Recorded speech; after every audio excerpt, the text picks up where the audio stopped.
एकनाथ शिंदे यांच्या मुख्यमंत्रीपदाच्या नावाला संजय राऊत यांचाच विरोध होता.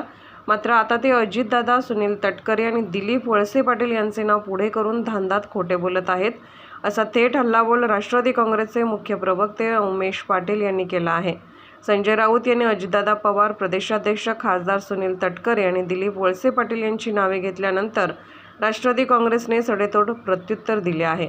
महाविकास आघाडी सरकार स्थापनेच्या वेळी उद्धव ठाकरे यांचे मुख्यमंत्रीपदाचे नाव तिन्ही पक्षाच्या बैठकीत शरद पवार यांनी हात वर करून जाहीर केले होते. शरद पवार यांनी त्यावेळी उद्धव ठाकरेंना मुख्यमंत्री व्हायचे नव्हते असे जाहीर सांगितले होते. परंतु आता संजय राऊत हे एकनाथ शिंदे यांच्या मुख्यमंत्रीपदाच्या नावाला अजितदादा, सुनील तटकरे आणि दिलीप वळसे पाटील यांनी विरोध केला. त्यामुळे नाईलाजाने उद्धव ठाकरे यांना मुख्यमंत्रीपद स्वीकारावं लागलं. ही चुकीची माहिती संजय राऊत देत असल्याचेही उमेश पाटील म्हणाले. राजकारणात सर्वच गोष्टी जाहीर केल्या जात नाहीत, परंतु वस्तुस्थिती अशी आहे की संजय राऊत आणि त्यावेळचे आमचे वरिष्ठ नेते यांच्यामध्ये मुख्यमंत्रीपदासाठी सुरुवातीच्या 2.5 वर्षासाठी उद्धव ठाकरे आणि 2.5 वर्षानंतर एक वेगळं नाव ठरलं होतं आणि त्या नावाची गोपनीयता बाळगण्यात आली होती. याबाबत पक्षातील अजितदादा, प्रफुल्ल पटेल, सुनील तटकरे या नेत्यांना माहिती दिली नव्हती. 2.5 वर्षानंतर राष्ट्रवादीचा मुख्यमंत्री होणार होता, मात्र अजितदादाऐवजी तो कोण असणार याची गोपनीयता ठेवण्यात आली होती. महाविकास आघाडीच्या सरकार स्थापनेच्या वेळेला उद्धव ठाकरे साहेबांचं मुख्यमंत्री पदाच्या करताचं नाव तिन्ही पक्षाच्या बैठकीमध्ये पवार साहेबांनी हात वर करून त्या ठिकाणी जाहीर केलं.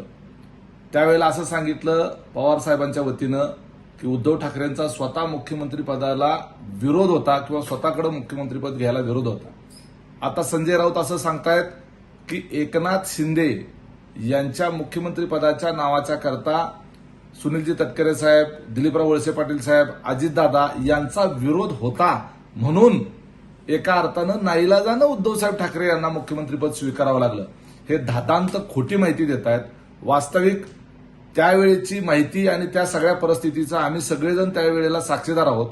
सगळ्याच गोष्टी राजकारणामध्ये जाहीर केलेल्या जात नसतात, परंतु वस्तुस्थिती अशी आहे की एकनाथ शिंदे यांच्या नावाला स्वतः संजय राऊत यांचाच विरोध होता आणि संजय राऊत आणि आमचे वरिष्ठ नेते यांच्यामध्ये मुख्यमंत्री पदाच्या करता सुरुवातीच्या 2.5 वर्षासाठी उद्धवसाहेब ठाकरे असतील आणि 2.5 वर्षानंतर एक वेगळं नाव मुख्यमंत्री पदाच्या करता ह्या दोघांमध्येच ठरलेलं होतं आणि ते नाव पक्षातल्या अजितदादा असतील, वळसे पाटील असतील, प्रफुल्लभाई असतील किंवा कुठल्याही वरिष्ठ नेत्याला, तटकरे साहेबांना सुद्धा त्याच्याबद्दल माहिती दिली नव्हती. ही बाब गोपनीय ठेवली होती.